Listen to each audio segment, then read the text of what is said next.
Let's begin with what is making the headlines in Nyeri County, where at least 40,000 families from Nyeri County will now benefit from government-donated hand sanitizers on a weekly basis.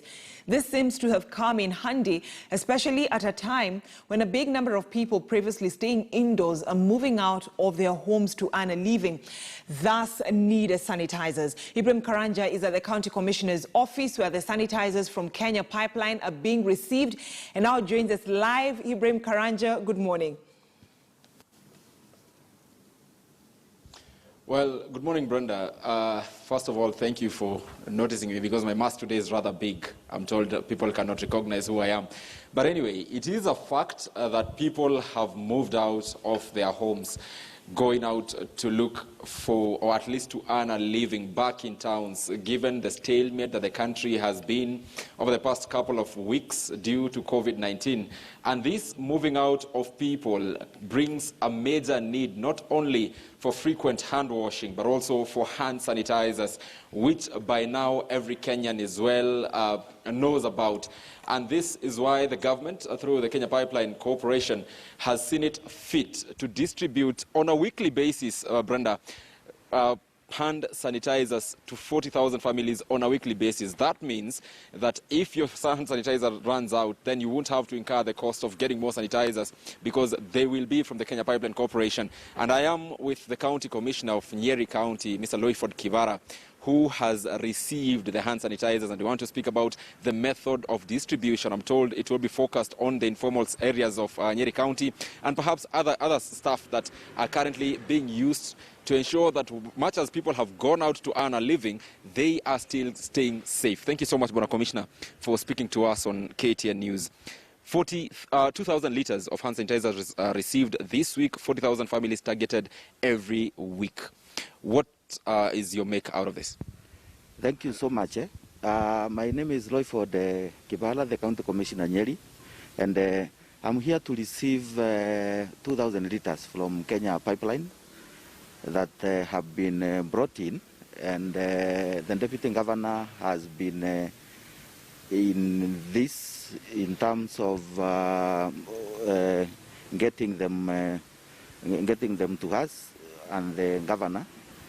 And since we have been working on COVID-19, there are basics that are there that the people should sanitize, people should wash hands, keep distance. So Kenya Pipeline coming in to give us every week 2,000 will go far to make sure that our people are safe wherever they are. We have seen a scenario because of other economic issues, people getting out to do one or two things before the curfew. And we want, when they are out, either buying some foodstuffs or they are doing some shopping in town, as they keep distance, we also want to make sure that they sanitize themselves so that we can have COVID-19 away from us. I'm happy to report, in Nyeri so far we have not received any case. That does not mean that we should just do what we want to do. And I also want to tell our people that it is not necessary for the officers who are behind me here, the County Police Commander and his team, to keep on harassing people or going to people to arrest them because they are not wearing masks properly, they are not washing hands. Just take it as your responsibility and treat the person who is next to you as somebody who can be a risk to you, so that you make sure that you are safe. Bona Commissioner, I will get back to you. Please don't get far so that we balance on the time. But let me bring in Madam DG. Bona Commissioner usiende mbali tafadhali. Madam DG, you are doing this at a time when indeed people have come out, and we are looking at ways at which to reduce, first of all, the number of people out, but still those who are still going out to be able to stay safe. And we are seeing this partnership that you have actually initiated. How did you go about it? Thank you, Ibrahim. Well, this is, I think, just one step to add on the efforts that, of course, we have taken as a county government to prevent COVID-19 from getting into Nyeri, and even to make sure that we are prepared in the eventuality. So I did reach out to the Kenya Pipeline Company and asked for a weekly supply of sanitizers, which they graciously were able to give us. We have the first 2,000 litres, like one county commissioner said, and we really want this to help, a few groups of people. We are looking at the officers who are in daily contact with passengers, for instance, his officers, his security officers.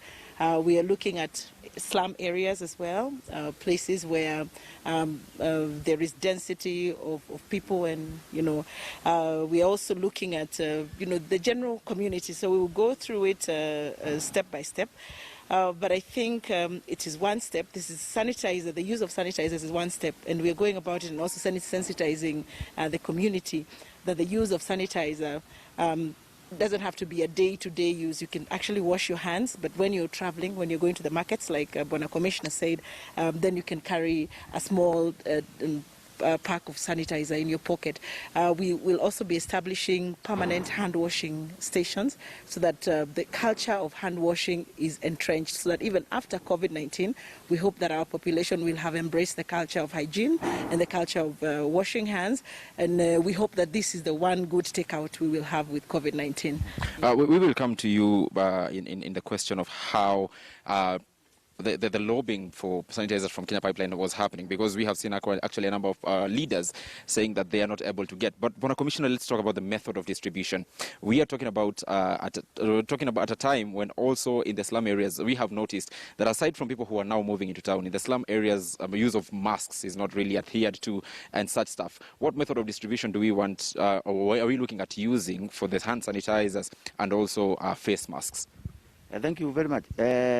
On the method of distribution, we have very elaborate mechanisms through the national government and the county government. Therefore, we will use those mechanisms because we have the assistant chiefs and Nyumba Kumi chairman, because we don't want people to be crowded when they are being given. So we will make sure that the sanitizers reaches mpaka mashinani mahali watu wetu wako. And the first, like the Deputy Governor is saying, the security officers behind me, the county police commander with his team, and the prison service, these are people we interact regularly on a daily basis with so many people. So we are targeting that group. We will go to the slums, the motorcycle boda people, and then the matatu terminus. And now our markets. Like in the markets, we don't have a problem because they have a structured leadership. The matatu industry have structured leadership through circles. And now our teams, the Nyumba Kumi, there is a mechanism they are using mpaka mashinani. But what I want to appeal is, please, when you wear a mask and when you want to hand wash, don't wait for the government to tell you what to do. Take it as your responsibility. COVID-19 is new, and therefore we should all take care of ourselves. Thank you, Bona Commissioner. For less than 30 seconds, Madam Didzi, the process, we have seen this argument coming out from political leaders that KPC is giving out these things selectively. You have been able to lobby for Nyeri County. Perhaps how exactly is the process of getting this particular government donations? Thank you very much. It is quite a transparent process. All you need to do is write to the company, make a request of how many liters you want, and usually they'll call you back. So I think it's been politicized by those that want to politicize it, but it's an easy process of just writing a letter and going to pick up your sanitizer. I've seen, when I was picking up my sanitizer, I saw a lot of MPs, members of parliament, especially from northern Kenya, just drive in, even without an appointment, and get 10, 20 mitungis. So process is easy. Write a letter and then follow up and you get your sanitizer. It's that easy. Okay, thank you, thank you. Well, Brenda, of course, that is in response to what has been happening. We have seen a couple of elected leaders talking about the process of getting these donations from these government institutions, and this is what is happening in Nyeri, the distribution, especially in informal settlements and other parts of town. People apparently won't have to be buying hand sanitizers every other time. They'll be getting a refill if that weekly commitment continues from this side of this country. Brenda. Thank you so much, Ibrahim Karanja. I must say residents of Nyeri County are a lucky lot. I'm sure some people are wishing they would be, staying in Nyeri because of the free sanitizers. Thank you so much, Ibrahim Karanja. Now from matters COVID-19, and let's talk about the budget.